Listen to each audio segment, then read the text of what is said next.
నంద్యాల జిల్లాలో సుప్రసిద్ధ కొలను భారతి క్షేత్రంలో చదువుల తల్లి వేడుకలకు సర్వం సిద్ధమైంది. శ్రీశైల దేవస్థానంలో ఈ ఆలయాన్ని దత్త తీసుకున్న తర్వాత జరుగుతున్న తొలి వేడుక అవడంతో అధికారులు మునుపెన్నడూ లేని విధంగా అత్యంత భారీ ఏర్పాట్లు చేశారు. శ్రీశైల ఈవో శ్రీనివాసరావు స్వయంగా క్షేత్రస్థాయిలో ఏర్పాట్లను పర్యవేక్షిస్తున్నారు. చదువుల తల్లి ఆశీస్సుల కోసం వేలాదిగా తరలివచ్చే భక్తులతో ఈ పుణ్యక్షేత్రం రేపు కిటకిటలాడుతుంది. చదువుల తల్లి జ్ఞానప్రదాయిని శ్రీ సరస్వతీదేవి జన్మదినోత్సవానికి ముహూర్తం ఆసనమైంది. రేపు వసంత పంచమి పర్వదినాన్ని పురస్కరించుకుని నల్లమల అరణ్య ప్రాంతంలో కొలువుదీరిన కొలను భారతి క్షేత్రం ఆధ్యాత్మిక శోభతో విరాళిల్లుతుంది. ఆంధ్రప్రదేశ్లోని ఏకైక సరస్వతి క్షేత్రంగా పేరుగాంచిన ఈ ఆలయం భక్తుల రాక కోసం సర్వాంగ సుందరంగా ముస్తాబైంది. రేపు వేకువజామున 4 గంటలకు ఆలయ ద్వారాలను తెరుస్తారు. ఉదయం 5 గంటల 20 నిమిషాలకు శ్రీశైల దేవస్థానం తరపున అమ్మవారికి పట్టు వస్త్రాలు సమర్పిస్తారు. అనంతరం 6 గంటల నుంచి భక్తులకు దర్శన భాగ్యం కల్పిస్తారు. రేపు ఉదయం నుంచే భారీ ఎత్తున సామూహిక అక్షరాభ్యాస కార్యక్రమాలు నిర్వహిస్తారు. భక్తులు రద్దీని దృష్టిలో ఉంచుకుని ఈసారి కీలక నిర్ణయాలు తీసుకున్నారు. భక్తులందరికీ అమ్మవారి ఉచిత దర్శనం కల్పిస్తున్నారు. క్రమ పద్ధతిలో క్యూలైన్, నిరంతరం మంచినీటి సరఫరా, పారిశుద్ధ్య ఏర్పాట్లు చేశారు. క్షేత్రానికి వచ్చే భక్తులకు ఉచితంగా అన్నప్రసాద వితరణ చేసేలా ఏర్పాట్లు చేశారు. అత్యవసర సేవల కోసం ప్రత్యేకంగా ప్రాథమిక చికిత్సా కేంద్రాలను ఏర్పాటు చేశారు.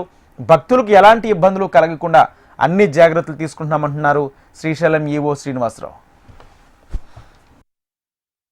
ఈ కొలను భారతి పుణ్యక్షేత్రాన్ని శ్రీశైల దేవస్థానానికి గవర్నమెంట్ ఉత్తర్వుల ప్రకారము ఈ నెల 10వ తారీఖున మేము దేవస్థానం దత్త తీసుకోవడం జరిగింది.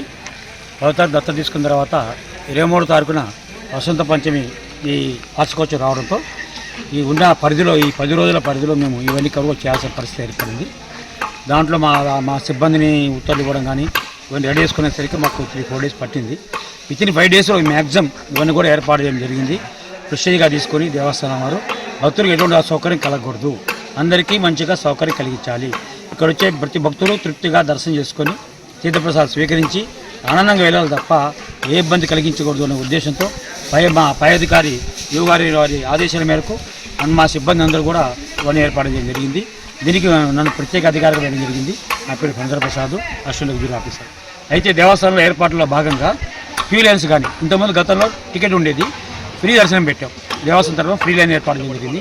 అలాగే దాతలు దేవస్థాన అభివృద్ధికి పాటుపడి దాతలు వస్తు రూపేణా ధన రూపేణా ఎవరైతే డబ్బులు ఇచ్చారో ప్రతి దాతకు కూడా ప్రత్యేక దర్శనం చేయించి వాళ్ళని ఆనందం చేయడమే మా ధ్యేయంగా పెట్టుకున్నాం. దాతను గౌరవించాలి అనే కాన్సెప్ట్ పెట్టుకున్నాము.